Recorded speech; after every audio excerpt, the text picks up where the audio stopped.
இன்றைய தினம் மகாத்மா காந்தி அவர்களுடைய ஜெயந்தியை முன்னிட்டு நாடு முழுவதும் பாரதிய ஜனதா கட்சியினர் ஸ்வச் பாரத் அபியான் தூய்மை இந்தியா இயக்கத்திலே தொண்டர்கள் ஈடுபட்டு கொண்டிருக்கிறார்கள். இங்கே உறுப்பினர் சேர்ப்பு தொடர்பான கூட்டத்திற்கு பிறகு புதுக்கோட்டை மாவட்டத்திலும் அதற்கான நிகழ்ச்சிகள் நடக்கிறது. மேலும் இந்த பெருந்தலைவர் காமராஜர் அவருடைய நினைவு தினம் 75 காங்கிரஸ் திருமதி இந்திரா காந்தி அவர்களுடைய தலைமையில் அரசியல் சட்டத்தை முடக்கி எதிர்க்கட்சி தலைவர்கள் எல்லாம் சிறை வைத்தது கண்டு அன்றிலிருந்து ஜனநாயகம் போச்சே போச்சே என்று பேசி அதனாலே மனம் உடைந்து போய் பெருந்தலைவர் அவர்கள் 1975 அக்டோபர் 2 காலமானார். ஆகவே இன்றைய தினம் தூய்மை இந்தியா மற்றும் அரசியல் சட்டத்தை பாதுகாப்பதற்கு பாரதிய ஜனதா கட்சியினரும் தேசியவாதிகளும் உறுதியேற்க வேண்டும் என கேட்டுக்கொள்கிறேன். காந்தி ஜெயந்தியை முன்னிட்டு எப்படியாவது தமிழகத்தில் குறிப்பாக பெண் வாக்காளர்களை கருத்திலே கொண்டு திசை திருப்புகின்ற விதமாக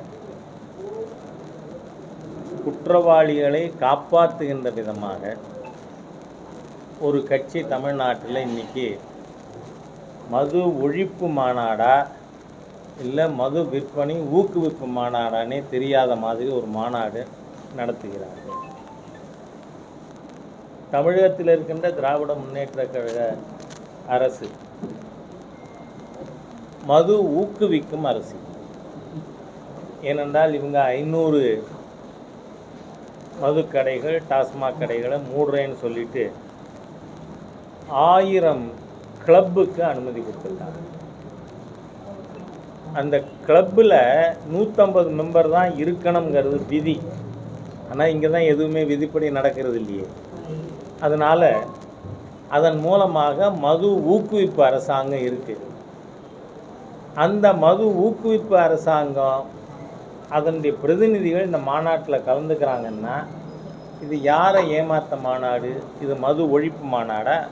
மது உற்பத்தியாளர்கள், மது விற்பனையாளர்கள், அதுக்கப்புறம் என்ன சொல்லலாம், மது பிரியர்கள் என்ன சொன்னால், குடிகாரன் சொன்னால் எங்கள் முத்துசாமி அண்ணாச்சி கோச்சுப்பார். அதனால் மது பிரியர்கள் அவங்களோட மாநாடு. ஆகவே இவர்கள் ஏமாற்றுவதற்காக மக்களை, குறிப்பாக பெண்களை, பெண் வாக்காளர்களை திசை திருப்புகின்ற மாநாடு. ஏனென்றால் மது என்ன சப்ஜெக்டில் இருக்குது? State subject. அது கன்கரண்ட் லிஸ்ட்லையும் இல்லை, சென்ட்ரல் லிஸ்ட்லையும் இல்லை. ஆகவே திறக்கிறது இவங்களாம். யார் திறப்பாங்க? Dravidian stock. அது திறக்கும், வியாபாரம் பண்ணுவாங்க. கள்ளக்குறிச்சியில் 65 பேர் இறந்து போன சமயத்தில் வெட்கமே இல்லாமல் இந்த ஆண்டு 1700 கோடி ரூபாய் டாஸ்மாக் வருமானம் அதிகரித்திருக்கிறது என்று தகவலும் தருவார்கள். ஆனால் அவர்களை வச்சுக்கிண்டு மது எதிர்ப்பா? இது ஸ்டேட் சப்ஜெக்ட். திறந்தவர்கள் மூடட்டங்கிறேன் நான். அவங்க தானே மூட முடியும். இல்லை ஸ்டாலின் அவர்கள் திறந்துட்டு மதுக்கடை சாவியெல்லாம் உடனே சென்ட்ரல் கவர்மெண்ட்டு கொடுத்துட்டு வந்துட்டாரா? பூட்ட முடியாதா? ஆகவே இது ஏமாற்றுகின்ற அரசியல் மோசடி மாநாடு, மக்களை ஏமாற்றுகின்ற மாநாடு, மதுவை ஊக்குவிப்பவர்களை காப்பாற்றுகின்ற மாநாடு. இதில் திசை திருப்பறதுக்கு இதில் மத்திய அரசாங்கம் கொண்டு வரணும்னு பேசுகிறதுக்கு ஒன்றுமில்லை. ஆகவே இவர்கள் திறந்தவர்கள் மூட வேண்டும்.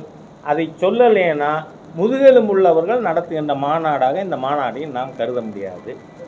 நேற்றைய தினம் பழனியில் ராஜகோபுரத்தில் சேதமடைந்து அதில் இருந்த ஒரு பகுதி உடைஞ்சி விழுந்திருக்கு. இது எதை காட்டுது? கோவில் புனர் நிர்மாணம் செய்வதில் கட்டுமானத்திலே தரம் இல்லாத கட்டுமானம். ஏன்னா இந்த சர்க்கார் வந்து நம்ம எல்லாத்துலேயும் பல இடங்களில் இவங்க ரோடு போட்டிருந்தாங்கன்னா, மாநில அரசு போட்ட ரோடுக்கு வந்து இந்த தோசை திருப்புற கரண்டி இருக்குல்ல, சட்டுவம், அதால் ரோடெல்லாம் பேத்துடுறாங்க மக்கள். அந்த மாதிரி தான் இருக்குது. அதே மாதிரியாக மக்களுடைய, இந்துக்கள் பக்தர்களுடைய கான்ட்ரிபியூஷனில், பங்களிப்பில் கும்பாபிஷேகம் நடக்குது. அதில் எத்தனை பர்சன்டேஜ் அறநிலைத்துறையில் துறையை சார்ந்தவர்கள் கமிஷன் வாங்கினார்கள்? எதனால் இந்த மாதிரி தரமில்லாத ஒரு கட்டுமானம்? ஆகவே 2021 திராவிட முன்னேற்ற கழகம் ஆட்சிக்கு வந்த பிறகு நடத்தப்பட்ட அனைத்து கோவில் கும்பாபிஷேகங்கள் நடந்திருக்கிறதுல அத்தனையிலையும் கட்டுமானத்தினுடைய தரத்தை